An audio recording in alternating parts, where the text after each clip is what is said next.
Again, the men of God and the woman of God, thank you so much for being able to join us for session. The word was powerful. Can you celebrate God for their lives?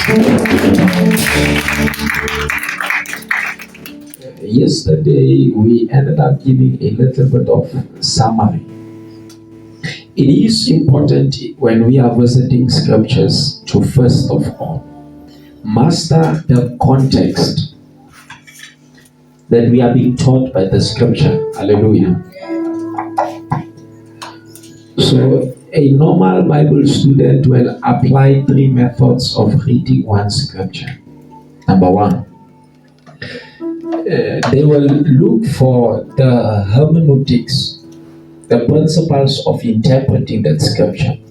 So there are few patterns at work. Number 1 is the logical approach. You read the Bible to get to understand logically what it is saying there. And then from there, you now have 2 other methods.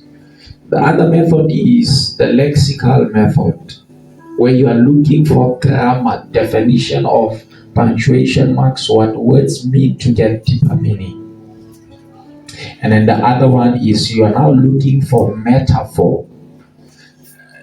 There's a concept in theology of how metaphors are at work called logology, studying the word in the word.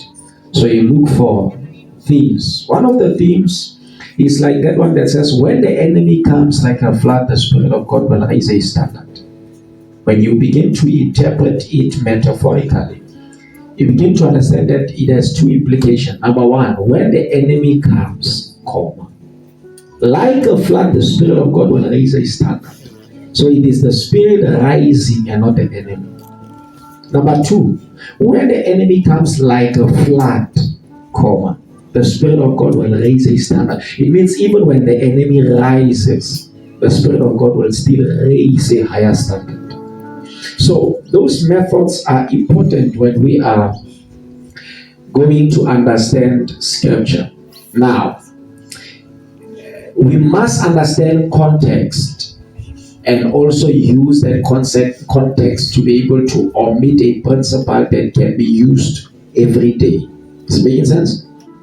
For example, like I said, 1995 years ago on this particular day, it was a Saturday, what we would call a Sabbath. Now, few things happened at the beginning of the week, which was on Sunday. Others would be saying Palm Sunday. The Lord Jesus had an obsession, or he had a genius at work inside of him. The genius was to continually look for a way to fulfill scriptures. He says, I did not come to break the law, but to fulfill it. So there was a prophecy given in the book of Zechariah chapter number 9, verse number 9, that behold, your king comes humble, sitting on a donkey. So Sunday he comes into Jerusalem, Matthew 21, he comes into Jerusalem riding on a donkey. And everybody celebrates him. They are singing Hosanna. The word Hosanna means save us, Lord. So they're saying, save us, Lord, save us, Lord. And then after that, the Lord Jesus rests. Remember, the height of the ministry of Jesus was Jerusalem. Matthew 16 tells us that I must go. I have need to go to Jerusalem. That I must be brought to trials by the Pharisees and the Sadducees, persecuted, and then be crucified by them. So the Lord Jesus knew the height of his ministry was going to Jerusalem. Like Paul says, I go to Jerusalem, I'm bound. You see, there are things that when God assigns them for your manifestation, there are things you must not avoid in that. Monday, the Lord Jesus, after resting, goes to the house of the Lord. Of course, he rested in prayer, all night prayer. He goes to the house of the Lord. When he gets to the house of the Lord, it's supposed to be a house of prayer. He's quoting from the prophets. But he has found there a den of thieves. He has found a table of money exchangers, others sheep, others having doves. They are changing there. So the Lord Jesus says, he begins to turn those tables, throwing them upside down, because It's supposed to be the house of prayer, but you have turned it into a den of thieves. That's Matthew 21:12 up to 7. Tuesday, the Lord Jesus rebukes the Pharisees. They were coming to test his intelligence to see if the man is well versed, to see if he is a good scholar of the scripture. Now, of course, if you are a student of the scripture, you know in the book of Luke 2, when the Lord Jesus was 12 years, he had already gone through the process of the bar mitzvah. They had asked him many questions, and he answered them, outsmarted them, and they were astonished. They were amazed. But Tuesday, he rebukes them. Matthew, that's 21 from verse number 23 to 46. Wednesday, the Lord Jesus has a good friend of his by the name of Judas. The Lord Jesus, of course, now issues out a prophecy that there's one among us that is going to betray me. One among us that is going to betray me. So that is Matthew 26.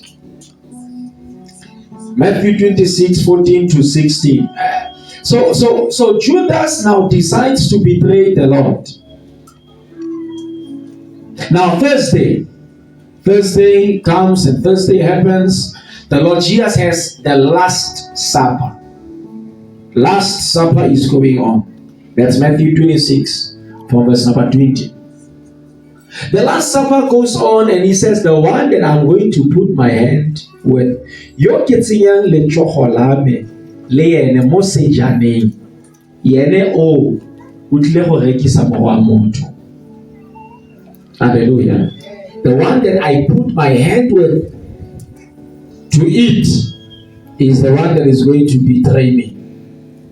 And then what we have also done is we have done a little bit of contextual study, understanding and meditation. And then we have also omitted principles that we can be able to use as part of the things that the Lord wants to communicate to us. Friday happens.